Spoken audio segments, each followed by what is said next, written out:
From the beginning to the end of the universe, mankind's greatest wealth is freedom. But what is freedom? Freedom of life is when you are unbonded to any physical or spiritual limitations, despite their changes, interactions and flow of energy. Simply, if you are free, you are not subjected to change because of external forces or energies. Life as human beings is a process involving three types of energy elements, which are the physical body, conscious mind, and unconscious mind Cheetah. They interact with each other in various ways, shaping unique personalities and strengths. All three elements of humans are interconnected and correlated. We will discuss the freedom of the human body, conscious mind, and unconscious mind Cheetah separately, based on their functionality, to understand the freedom of life as a whole. Physical freedom. Are we really able to gain physical freedom until we are bound to the physical nature of ourselves? If someone decides to walk away from this physical nature, it will definitely happen with the death of the body one day. But to achieve this freedom, do we need to wait until the end of our physical body?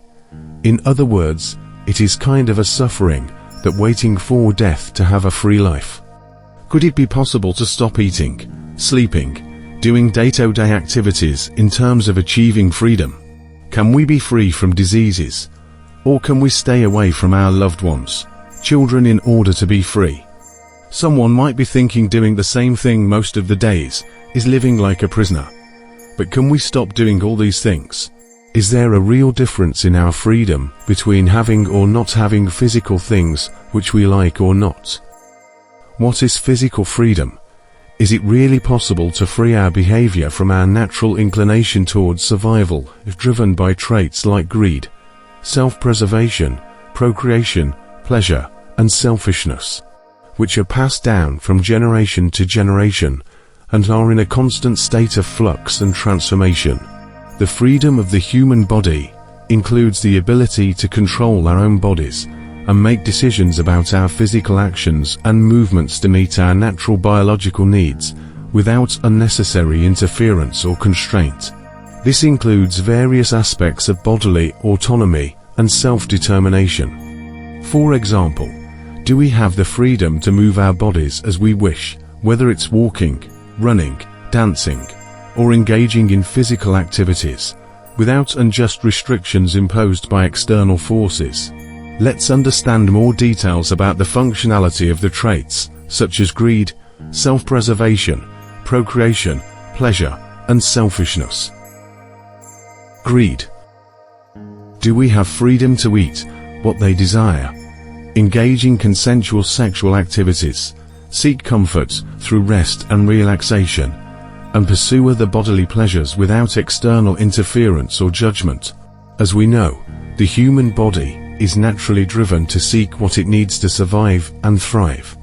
This includes basic necessities like food, water, protection, and shelter.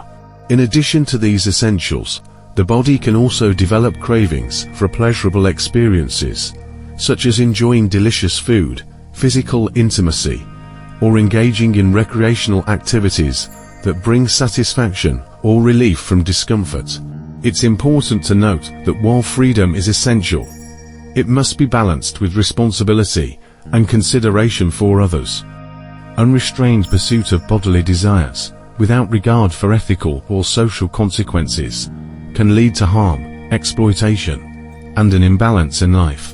However, these bodily cravings can sometimes lead to behaviors that prioritize immediate gratification over long-term health or well-being, such as overindulging in unhealthy foods or substances, substance abuse, or engaging in risky activities for pleasure. These behaviors can be influenced by biological factors, psychological factors, and environmental stimuli.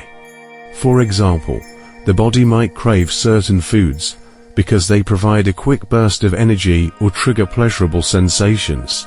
It might desire physical intimacy for the release of hormones like oxytocins, endorphins, or serotonin, which promote feelings of closeness and well-being.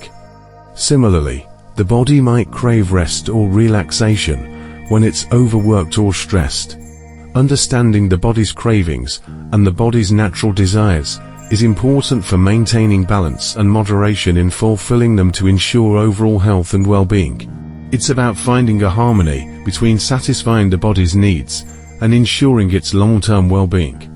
This might involve practices like mindful eating, regular exercise, adequate rest, and seeking out healthy forms of pleasure and relaxation. While we should have the freedom to fulfill our bodily needs and desires, it should be within a framework that respects the rights and well-being of others and promotes the common good. This might involve adhering to ethical principles, practicing self-discipline, and being mindful of the impact of our actions on ourselves and others. Self-preservation. Do we have the right and ability of individuals to take actions to protect themselves from harm or danger in order to ensure their own survival and well-being? It encompasses various aspects of personal autonomy, including the ability to make decisions about their safety, health, and physical integrity without undue interference or coercion from external sources. Self-preservation is a fundamental aspect of survival and is essential for the continued existence and well-being of the human body and species. It refers to the natural instinct or tendency of an organism to protect itself from harm or danger in order to ensure its survival. Humans should have the capacity and freedom to make decisions about our own bodies, including choices related to medical treatment, reproductive rights, and bodily modifications, free from coercion by others. The body should be protected from physical harm, violence, abuse, and discrimination based on physical characteristics such as race, gender, or disability. This includes the right to live in a safe environment and to be free from bodily harm or injury caused by others. In other terms, understanding self-desires and needs will allow humans to respect and give freedom without judgments to others in fulfilling their own needs. Physically, self-preservation involves behaviors aimed at avoiding or escaping potential threats to their well-being, such as fleeing from a predator, seeking shelter during a storm, or avoiding harmful substances and safe living conditions. Psychologically, self-preservation involves cognitive processes that help people assess risks and make decisions to minimize harm. This can include being cautious in unfamiliar or potentially dangerous situations, evaluating the intentions of others, and avoiding behaviors that could lead to negative consequences. Finally, the freedom of self-preservation is essential for upholding our autonomy, dignity, and human rights. It plays a crucial role in promoting personal safety, security, and well-being, and it is foundational to the principles of justice and equality in society. Procreation. Do we have the right and autonomy to make decisions about our reproductive choices without undue interference or coercion from external parties? This includes the choice to have or not to have children, the timing and spacing of pregnancies, access to contraception and family planning services, and the ability to seek reproductive health care. The procreation of the body refers to the biological process through which living organisms reproduce and generate offspring. Taking decisions about having children are deeply personal and should be made in accordance with our own values, circumstances, and preferences or someone else's requirements. For example, some people may involve making the decision to delay or forego parenthood in favor of pursuing education, career goals, or other personal aspirations. Additionally, the freedom of procreation encompasses the right to access comprehensive reproductive healthcare services, including prenatal care, abortion care, and fertility services, regardless of socioeconomic status, gender identity, or other factors such as freedom from discrimination, stigma, or barriers to access. Ultimately, the freedom of procreation is fundamental to upholding individual autonomy, dignity, and equality, and it plays a crucial role in promoting reproductive justice and advancing human rights around the world. Pleasure.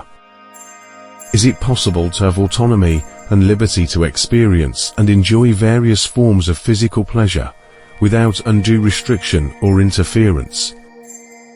We should have the freedom to pursue activities that bring our joy, satisfaction, and fulfillment through our bodies.